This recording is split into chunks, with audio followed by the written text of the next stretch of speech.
제34포인트 의결권 불통일 행사 등에 설명해 보겠습니다. 의결권 불통일 행사 서면 투표, 전자투표죠. 시험에서는 우리가 전자투표가 22년도에 출제됐지만 24년도에 전자투표가 또 나올 수도 있어요. 왜냐하면은 조문 자체로 함재 내기가 제일 좋거든요. 그다음에 이제 그렇지 않으면 이제 전체적으로 같이 섞어서 나올 수가 있고, 그다음에 이제 앞서서 얘기했듯이 이제 우리가 의결권 행사와 제한 이렇게 단독적인 쉬운 문제로 나올 수 있고 하는 부분들이죠. 여기서는 우리가 의결권 행사와 관련된 문제는 한 문제, 두 문제 형태로 나올 수가 있으니까 가장 중요한 거죠. 이제 나머지 정리를 해보는 거죠. 자, 368조의 2의 의결권 불통일 행사에 대해 설명해 보겠습니다. 주주가 둘 이상의 의결권을 가지고 있을 때 이를 통일하지 아니하고 행사할 수 있다. 찬반을 나눠서 행사할 수 있다. 이런 얘기죠. 이 경우 주주총회 3일 전에 회사에 대해서 서면 또는 전자문서로 그 뜻과 이유를 기재한 통지를 하여야 한다. 이렇게 그대로 나오는 겁니다. 서면 또는 전자문서니까 그대로는 가능하지 않죠. 그 다음에 주주가 주식의 신탁을 인수하였거나 기타 타인을 위해서 주식을 가지고 있는 경우, 주주가 타인을 위해서 주식을 가지고 있는 거죠. 그래서 이제 주주가 형식 주주와 실질주주가 다른 경우에 이런 경우에 있어서는 불통일 행사를 거부할 수가 없다라고 하는 거죠. 그래서 이제 이런 경우에 거부할 수 없고 그 외에는 이제 우리가 통상적으로 불통일 행사를 거부할 수 있다. 외에는 이 조문 두 개가 이제 나와 있는데 그대로 시험에서는 조문 두 개로 나올 수도 있어요. 나올 수도 있고 우리가 이제 09년도에 독자적인 문제로 시험에 나왔던 것들을 같이 연결해서 한번 이제 공부해 보는 거죠.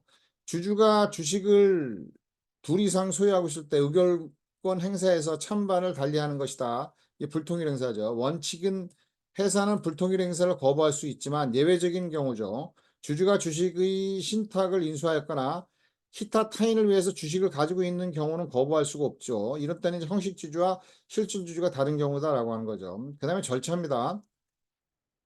주주는 주주총회일 3일 전에 회사에 대해서 서면 또는 전자문서로 그 뜻과 이유를 통지해야 한다. 구두로는 가능하지 않다라고 하는 거죠.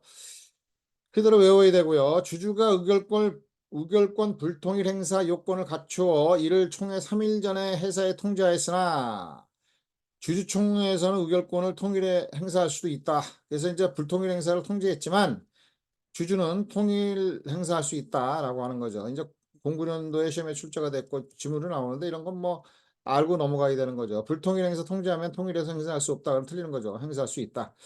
자, 요거는 이제 판례 입장인데 판례 입장도 한번 살펴보고 하는 거죠. 판례에 의하면 의결권 불통일 행사의 통지가 주주총회일 3일 전보다 늦게 도착하였더라도 회사가 스스로 총회 운영에 지장이 없다고 판단하여 이를 받아들여 허용한 것이라면 특별한 사정이 없는 한 위법하다고 볼 수 없다. 인정할 수 있다고 하는 거죠. 자, 우리가 12년도에 우리가 문항으로 하나 나왔던 부분들이기 때문에 좀 기억을 해두고 넘어가면 좋죠. 이제 우리가 독자적인 문제로 나올 때 이런 것들이 나온다는 거죠. 이제 독자적으로 나올 확률은 적지만 그래도 이제 한번 살펴보고 넘어가는 겁니다. 자, 그 다음에 세 번째로요. C요. 의결권 불통일 행사 규정에 위반하여 주주총회 결의가 성립된 때에는 주주총회 결의 취소해소 또는 무효 확인해소를 제기할 수 있는 거죠. 이 09년도에는 왜 틀렸냐면요. 무효 확인해소를 제기할 수 있다. 무효 확인해소만 제기할 수 있는 게 아니고 취소와 확인해소를 같이 제기할 수 있으니까 틀린 거죠. 주주가 통지를 하지 아니하였거나 적법한 통지를 하지 않고 의결권을 불통일 행사할 때는 소집 절차 결의 방법이 법령에 위반된 경우죠. 결의 취소 원인이 됩니다. 376조 1항에서 나와 있죠. 이제 결의 하자의 경우는 뒤에서 다시 설명하니까 거기 자세히 설명하고요. 그냥 이렇게만 알고 넘어가겠습니다. 통지가 없었는데도 우리가 회사가 임의로 불통일 행사를 인정하는 경우는 주주 평등의 원칙에 어긋난다. 결의 내용이 법령에 위반된 행위로 이제 대표적으로 이제 유한 책임의 한도를 벗어나는 거나 주식 평등의 원칙에 어긋나는 게 이제 결의 무효해소의 원인이 되는 거거든요. 380조에 나와 있는 거죠. 그래서 이것도 틀린 거다라고 하는 것이고요. 자, 그다음에 이제 불통일 행사가 된 의결권은 각기 유효한 찬성표, 반대표가 되어 정족수 계산에 산입이 된다. 맞죠? 자, 여기까지 하면 이제 독자적인 어떤 문제로 우리가 풀 수 있는 영역까지 다 살펴보는 어떤 부분들이고요. 조문 그대로 우리가 포함돼서 우리가 시험에 나올 수 있겠다라고 하는 거고요. 자, 그 다음에 368조의 3회 서면에 의한 의결권 행사. 이건 서면 투표입니다. 우리가 서면 투표와 서면 결의를 우리가 제대로 이제 구분해야 되는데 서면 투표는 총회가 이제 개최가 되고 총회 출석하지 않고 서면으로 투표하는 거고요. 서면 결의는 총회가 개최가 되지 않습니다. 그래서 총회 없이 그냥 서면으로 모든 걸 결정하는 거죠. 그래서 주식회사에는 서면 투표가 원칙이고, 그 다음에 서면 결의는 자본금액 총액 10억 미만의 회사만 전원 주주의 찬성에 의해서 우리가 소집 절차를 생략할 수도 있고, 우리가 서면 투표도 할 수 있다고 그랬잖아요. 서면 결의도 할 수 있다고 그랬잖아요. 주식회사는 예외적인 경우만 서면 결의고 원칙은 서면 투표다. 좀 비교하는 문제로 이제 나왔다고 하면 유한회사의 경우는 서면 투표, 전자 투표가 인정이 안 되고 서면 결의만 인정이 되죠. 자, 우리가 여기까지 이제 우리가 기억을 하면 되겠습니다. 368조의 3. 자, 보면요. 주주는 정관이 정하는 바에 따라 총회에 출석하지 않고 서면에 의해서. 여기서 이제 중요한 포인트가 하나가 뭐냐면 정관으로 정하는 거죠. 서면 투표는 정관에 정하는 바에 따라 이사회 결의로 그럼 틀리는 거죠. 행사할 수 있다. 회사는 총회 소집 통지서에 주주가 그죠? 의결권 행사하는데 필요한 서면과 참고 자료를 첨부해야 된다. 소집 통지서에 이제 제2랑 요거 빼버리고 의결권 행사하는데 필요한 서면과 참고자를 첨부해야 된다. 조문대로 그대로 나올 수도 있고, 조문대로 여기서는 뭐 우리가 더 뭐 하나의 독자적으로 내기는 좀 섞어서 내는 거 빼는 거는 좀 힘듭니다. 자, 이렇게 이제 기억을 하고요. 다음으로 이제 넘어가죠. 제 380조의 4, 368조의 4, 전자적 방법에 의한 의결권 행사 이렇게 표현하는데 이게 전자투표입니다. 회사는 이사회 결의로 여기 정관의 규정에 의해서 이름 틀리는 거죠. 이게 이제 그 하나의 포인트로 선생님 내기 좋은 거잖아요. 그래서 하나 기억해두고 이사회 결의로 주주가 총회에 출석하지 아니하고 전자적 방법으로 의결권을 행사할 수준을 정할 수 있다. 전자투표 방법에 의해서 출석하지 않는 겁니다. 우리가 서면 결의는 아예 총회가 없는 거고 전자투표나 서면투표는 총회가 있는데 하나는 서면으로 하는 것이고 하나는 뭐예요?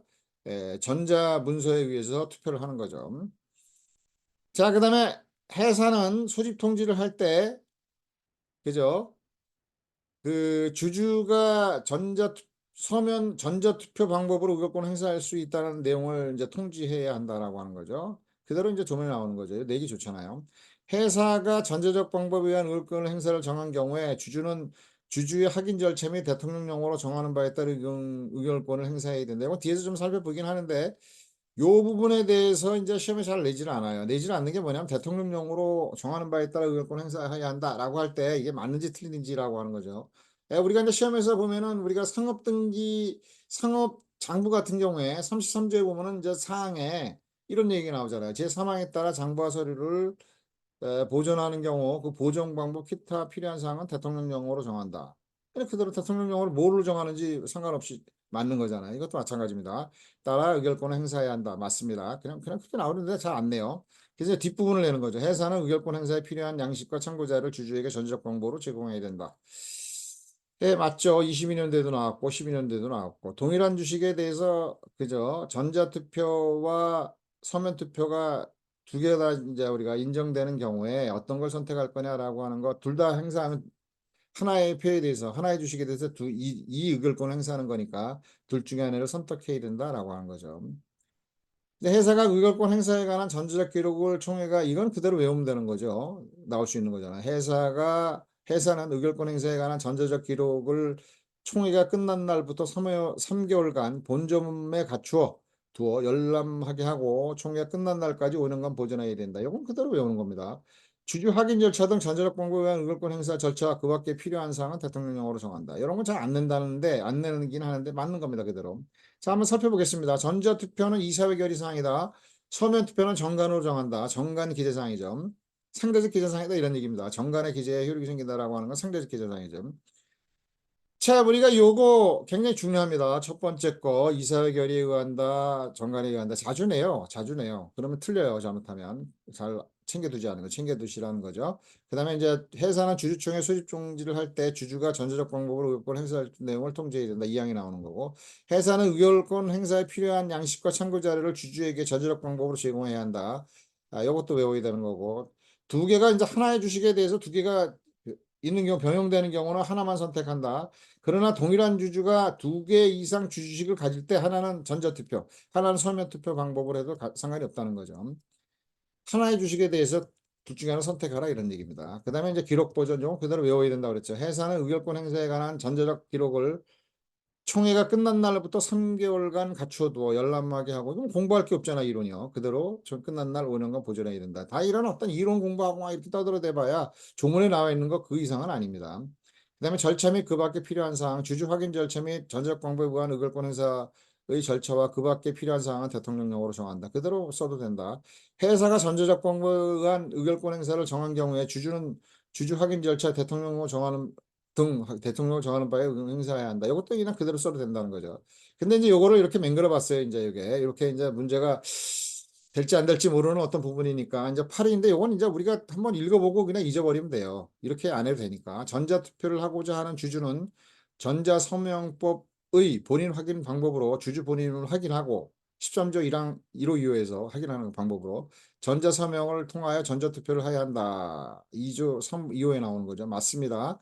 전자투표 종료일은 주주총회 전날까지 해야 한다. 전자서명법 13조 2항 2호에서 나와 있고 전자투표를 한 주주는 해당 주식에 대하여 의결권 행사를 철회하거나 변경할 수 있다.